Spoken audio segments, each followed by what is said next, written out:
If you think every bottle of Maker's Mark is just a product rolling off a factory line, look closer.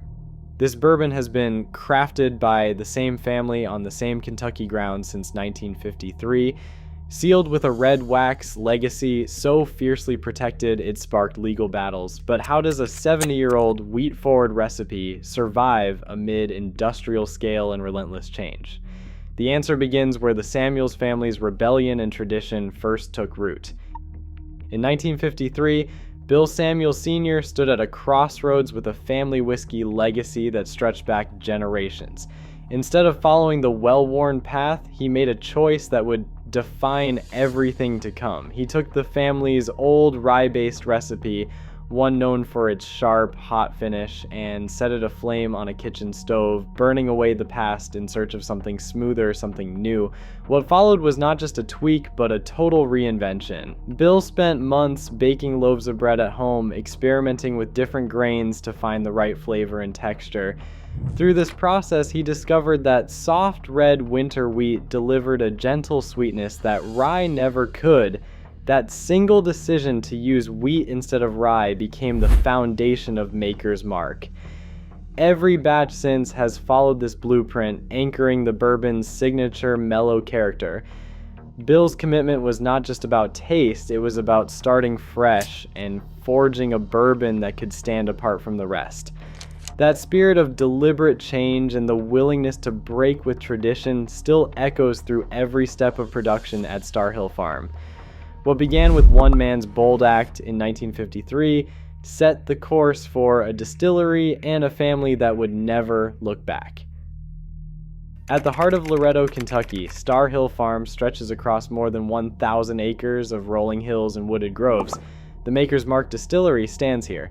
Surrounded by fields and forests that have shaped its bourbon for generations, the site is more than just a backdrop, it is a living part of the process. Since 1980, the distillery and its grounds have been listed on the National Register of Historic Places, recognized for their unique blend of mid-century industrial design and rural Kentucky landscape. The land's limestone-rich geology provides water that is naturally filtered and iron-free, a rare advantage in bourbon making. This water flows straight from the aquifer into the mash, lending clarity and stability to every batch. The same hills that shelter the distillery also host rows of black-painted rickhouses, each one stacked with barrels aging quietly in the Kentucky climate. These rickhouses are not just storage, they are the engines of maturation, where temperature swings and humidity coax flavor from charred oak over years. Star Hill Farm is not closed off from the world. Each year, more than 200,000 visitors walk its paths, touring the historic buildings and watching the process firsthand. The campus is both a working farm and a destination, a place where the story of Maker's Mark is told through the land itself. Every bottle carries the quiet influence of this place, its water, its weather, and its enduring sense of craft.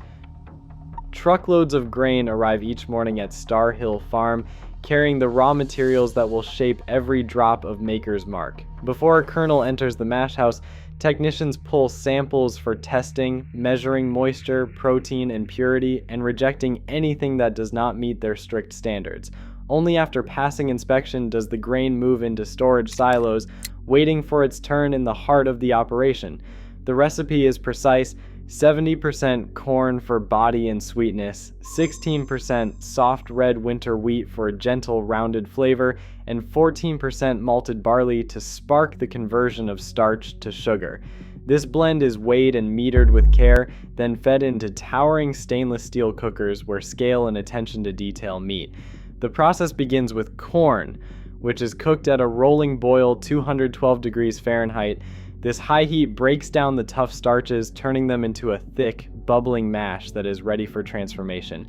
Stainless steel cookers move hundreds of bushels at a time, all to extract the sugars that will become flavor. As the temperature drops to from 148 to 150 degrees, wheat and barley are added. Timing is everything here. Too hot, and the delicate enzymes in the barley would be destroyed, losing their ability to convert starch into fermentable sugar. Too cold, and the process stalls. The result is a sweet, creamy mash that carries the distinctive softness Maker's Mark is known for. Into this fresh mash goes a measured portion of setback, a sour mash technique where spent stillage from previous distillations is blended in. This step stabilizes pH and ensures the yeast will thrive batch after batch. Every variable is tracked by the mash crew, who monitor heat, acidity, and consistency with a watchful eye. Their work transforms raw grain into a foundation ready for fermentation, locking in the flavor profile that sets Maker's Mark apart. Inside the fermentation hall, the air hums with the scent of sweet grain and the quiet activity of living yeast. Maker's Mark relies on a proprietary yeast strain carefully propagated and protected for decades. Each batch begins its transformation in massive open-top cypress wood vats, some holding up to 9,000 gallons. These tanks are more than relics. They are chosen for their resistance to rot and their neutral impact on flavor, allowing the true character of the mash to shine through. For 3 to 5 days, the yeast feasts on sugars, bubbling and frothing as it converts them into alcohol and a host of aromatic compounds. The result is a distiller's beer, cloudy and lively, sitting at around 9 to 10% alcohol by volume. Stewards monitor every stage, testing temperature, acidity, and aroma by hand and by instrument. The yeast's health is paramount. Contamination or stress can throw off the entire profile. This living culture is passed from one batch to the next, connecting today's fermentation to the very first made in Loretto 70 years ago. When fermentation is complete, the wash is pumped into a tall copper column still. Here, heat and copper work together, separating alcohol from the spent grain and scrubbing away sulfur compounds that would otherwise dull the spirit's brightness. The vapor rises, condenses, and is sent through a second copper pot, still known as the doubler, for a final refinement. This two-stage distillation is a deliberate choice, coaxing out sweetness and grain notes while keeping the proof at around 130 proof, lower than many distilleries but just right for preserving flavor integrity. The copper's role is essential, ensuring a clean, pure new make bourbon ready for its next encounter. The waiting oak barrels. From living yeast to bright, clear spirit, every step is closely watched by the hands and senses of the Maker's Mark team. Barrel making at Maker's Mark begins long before a drop of bourbon ever touches oak. Staves of American white oak are left outdoors, exposed to the sun, wind, and rain for 9 to 12 months, one full Kentucky summer included. This patient seasoning draws out harsh tannins and readies the wood to meet the spirit. At the cooperage, barrels are constructed and then charred over open flame for exactly 35 seconds. That char cracks the wood, caramelizes sugars, and creates a layer that invites flavor to seep in and color to emerge.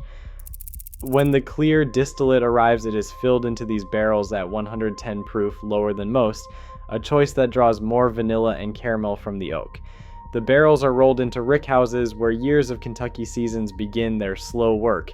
Each year, about 3% of the whiskey escapes to the air, the angels share, leaving behind a richer, more concentrated spirit. Warehouse crews rotate barrels that weigh 525 pounds by hand, moving them between hotter and cooler floors to even out the aging. This labor-intensive tradition keeps every bottle true to the Maker's Mark promise.